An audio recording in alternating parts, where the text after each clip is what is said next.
Hello, Natroners, and welcome back to VFX with Natron. Alright, so today's topic, well, yes, today, we'll call it today's topic. Today's topic is going to be on image nodes versus draw nodes, because it turns out that a lot of people don't really grasp what the difference between an image node is and a draw node is. And that causes lots and lots of issues because people expect draw nodes to work like image nodes. I mean, you draw something down on a piece of paper, and then what you've got at the end is an image, right? So when you draw something on a draw node, is it not also an image? And that gets into a few things, and that's what we're going to talk about. So, but let's hop over into Natron. Alright, so as you all might know, when we right click in our Natron window, we have two options. Our first two options are images and draws. Alright, and when we put up, let's just put up a simple thing like color bars. Alright, here's color bars, it's drawn up here and it looks great and we have something there. But when I pull up at something like, let's pull up something, whoops, people are used to thinking about, let's do a ramp for right now, because a ramp is going to show something. So I'm going to disconnect right now. As you can see, the color bars are feeding into the ramp, and we can see our ramp is being applied over the color bars. And to us, that makes sense. It's like, there it is, we see it, it's coming through where it's white. Our ramp goes from our background, which is alpha, to a foreground, which is white. That's what our ramp is and what it does. And this makes sense to us to a degree. But when we do something else, like, I don't know, let's put in a draw text node. As soon as we put in a text node, well, wait a minute, let's go over to our text node. You'll notice that our background of our color bars is no longer visible. And that actually has to do with the type of text node, or with the type of thing. The text node is a draw node, but it is not a draw node in the same sense that the ramp node is. It is taking the input, but it has an input or source input, but it isn't using it for anything other than getting a preliminary ROD, if that makes sense, which the text node itself actually sort of kind of lacks. And that's the key. That's one of the key elements we got to talk about. Let's first of all, let's just disconnect everything and go back to our ramp node.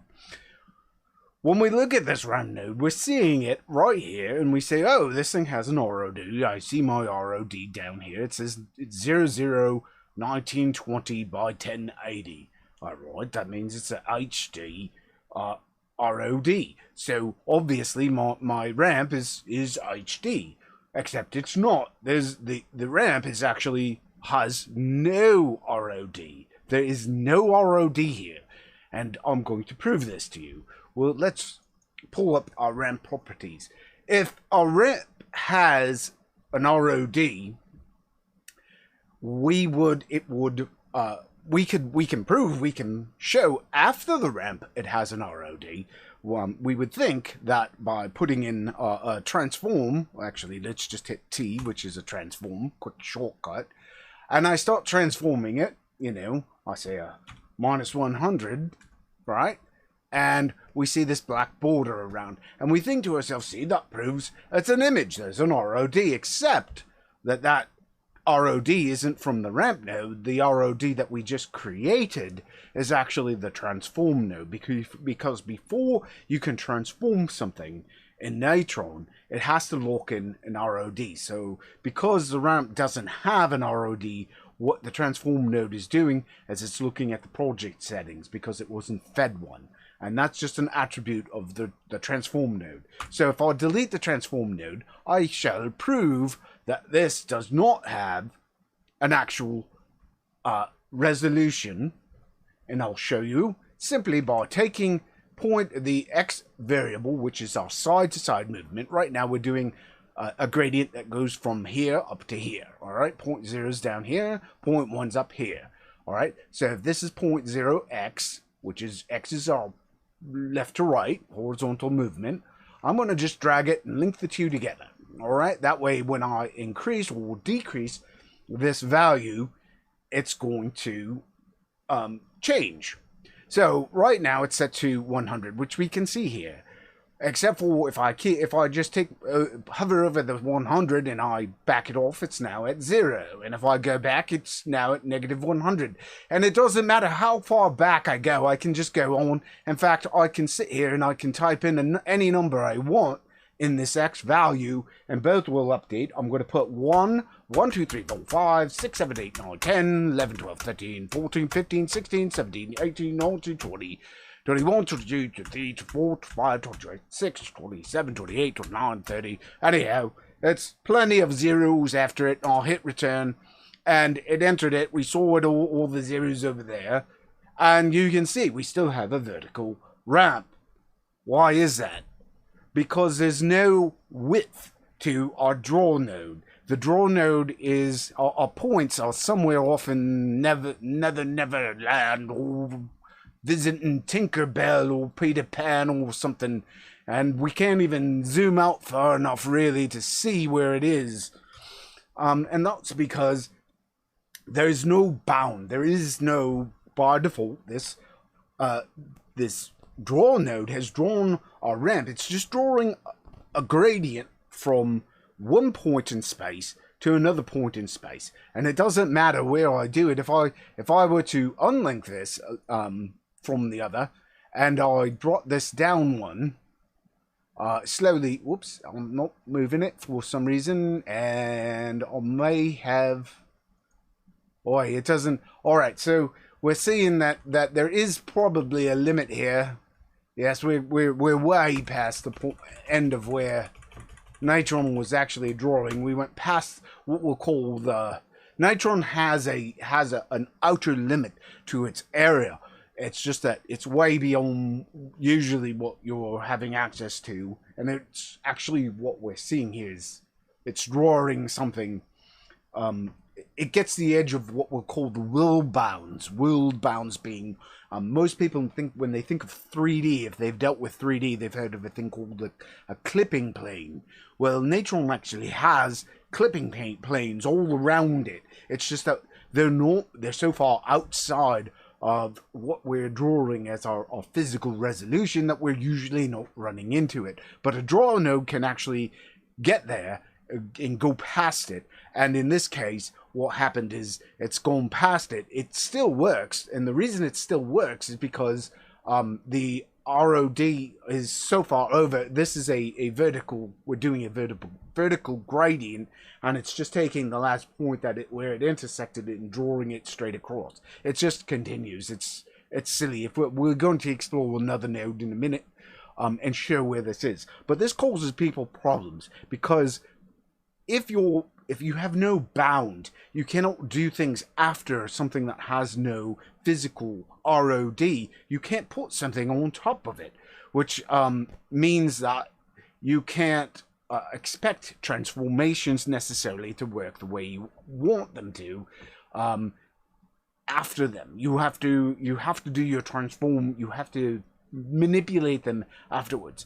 And let's look at another one. All right, let's get rid of this ramp node. Actually, no, we're not going to get rid of the ramp node. We're going to push the ramp node over here, and we're going to add an SE noise. Okay, because this is another draw node. All right.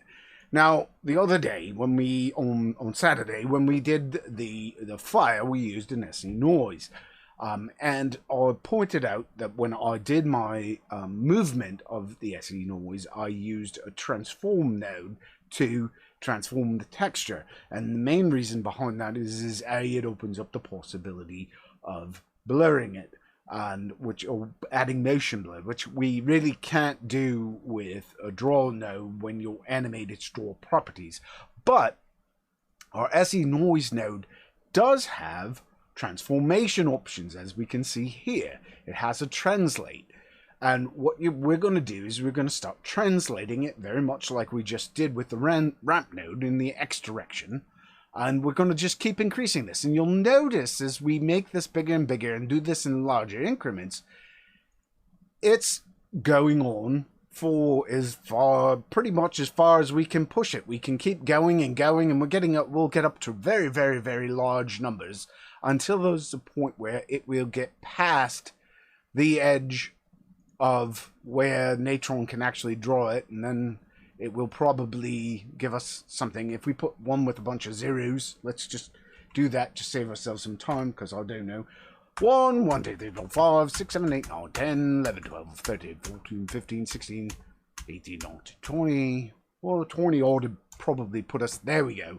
There's our streaks. So what's happened at this point is this texture has moved past the edge of it, and it kept transforming that edge, or pushing it off in that direction. So it pulled the edge of the virtual world along with it, and it just repeated that texture. And that was what was happening with our RAM texture as well. But in the case of the SE noise, it means that we lose the horizontal pattern as well. So all we get is the last known edge of it as it passed the edge of the world. All right, and this causes people, as I say, problems, because they don't think about drawing in that sense. As I say, these are boundless, and you're saying to yourself, well, wait a minute, there are things that don't. What if I draw something like a circle? Okay, well, that's a good question. What does a circle do? A circle does, or it's technically not a circle, it's called a radial. So we'll go radial. And indeed, a radial has bounds to it.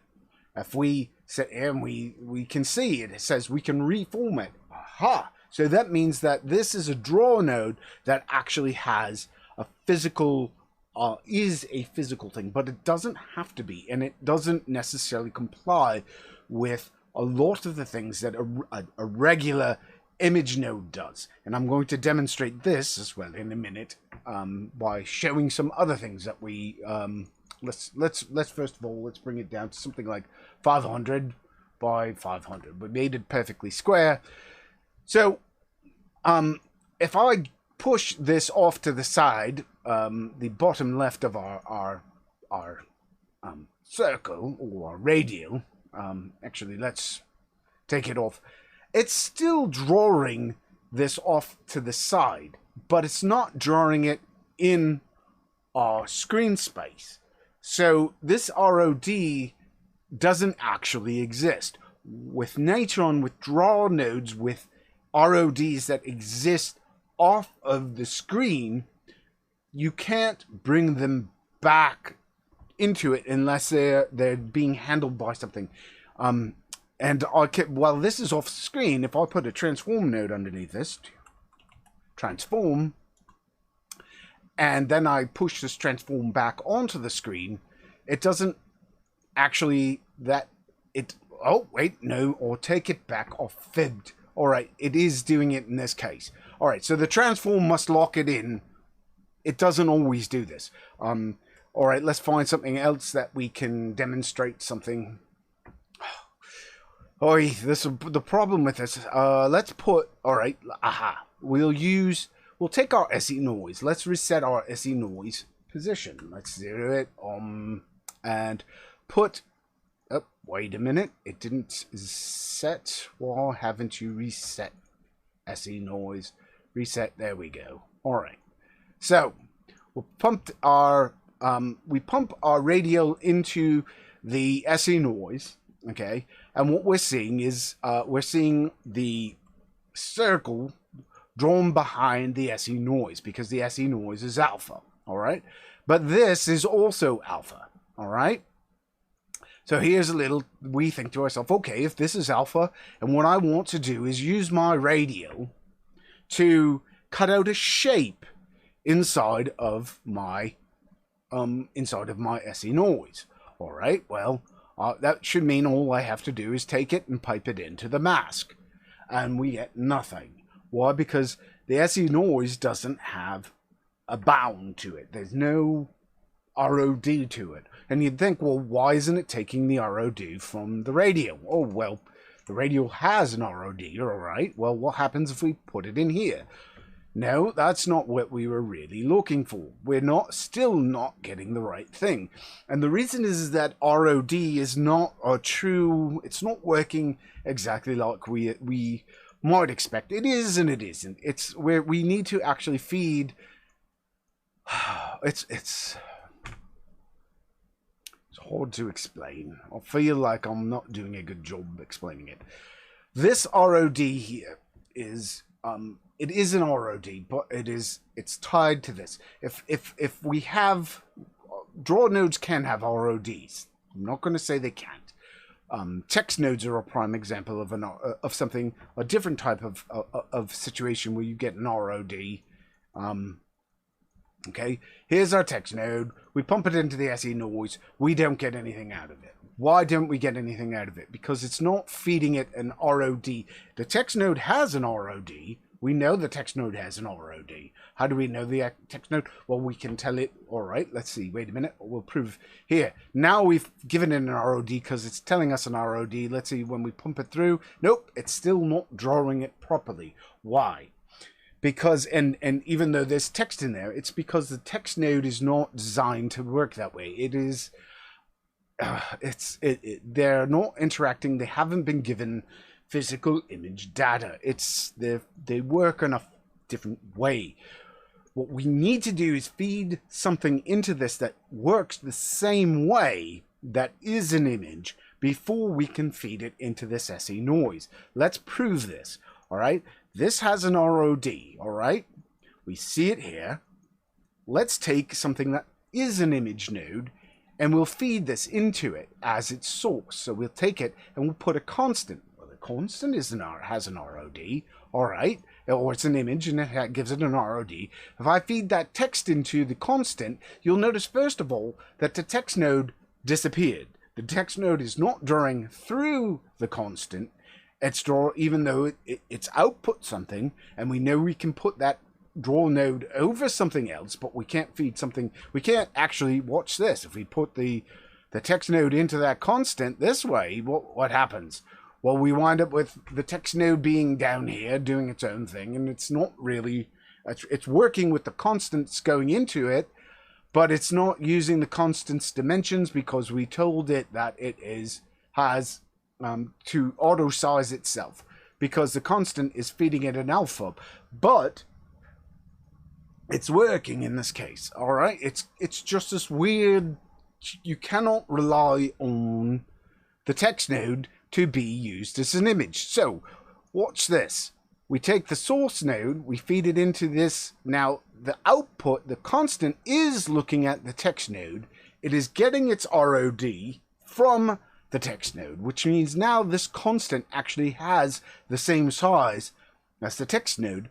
But when I put my SE noise into it and then connect it over, we see the SE noise now at the size of our text node. So this raises the point that we can use the RODs. In fact, let's prove it with this radial as well. We'll take our SE noise and we'll pump it into our radial. Oh, wait, all right, we saw it here, but this isn't what we wanted. We can see that it's actually what it's doing is it's layering the two things together. But it won't use it as a mask, all right? We can put it here. It isn't drawing our SE noise inside of our radial, so it's not recognizing it like a real thing. Well, all right, if I put my constant in as the source to the SE noise, suddenly the SE noise is drawing inside of that mask from the radial.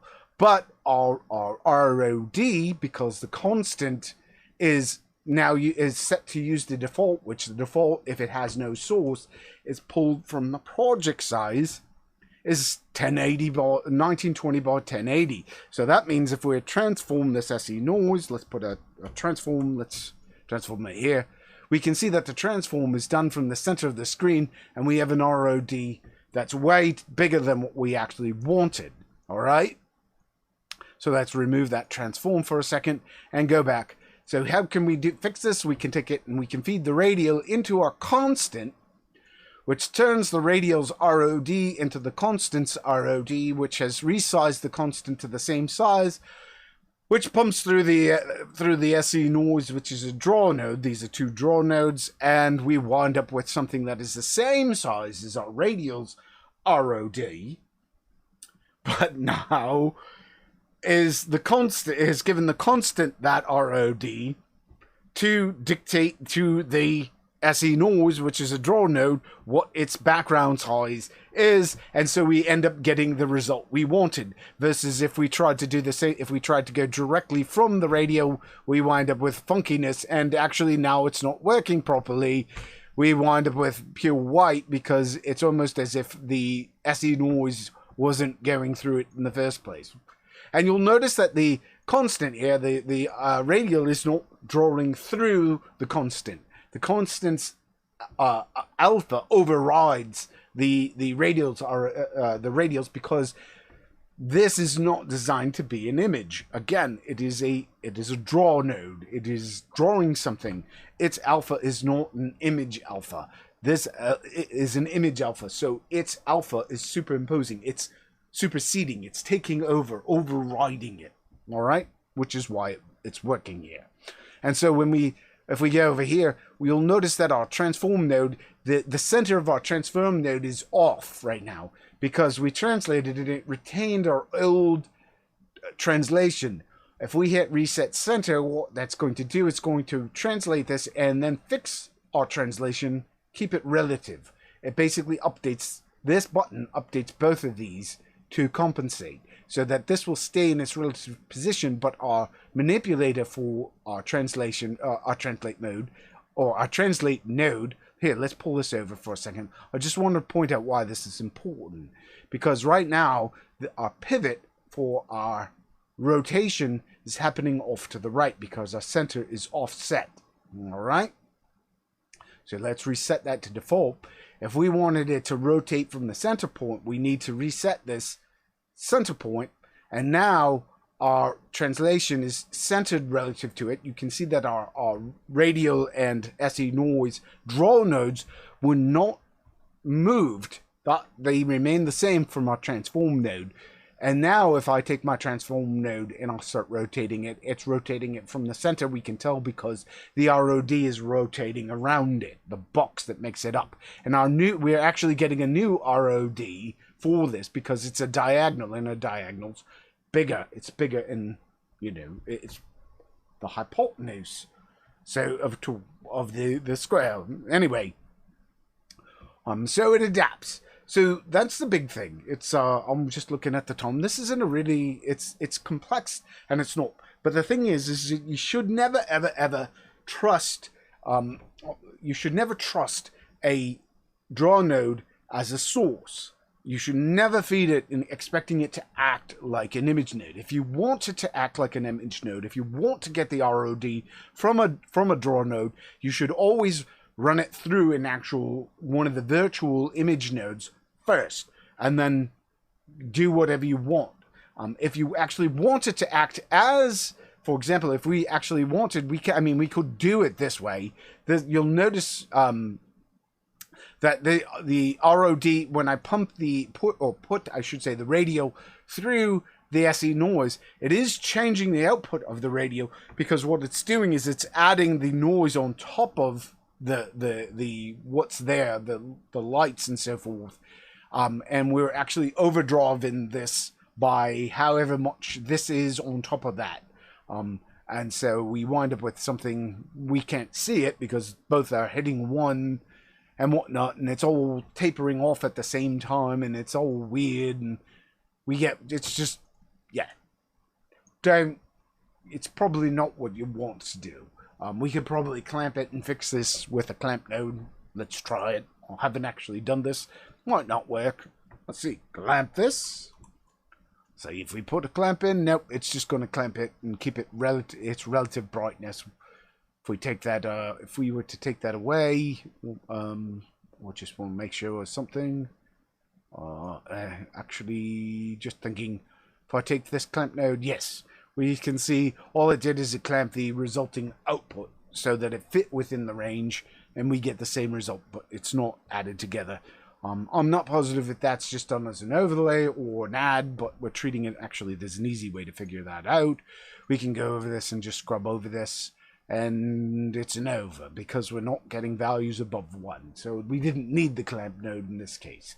Anyhow, if anybody has a question, I don't see anybody, or can't actually tell. They updated the what how the live streams work inside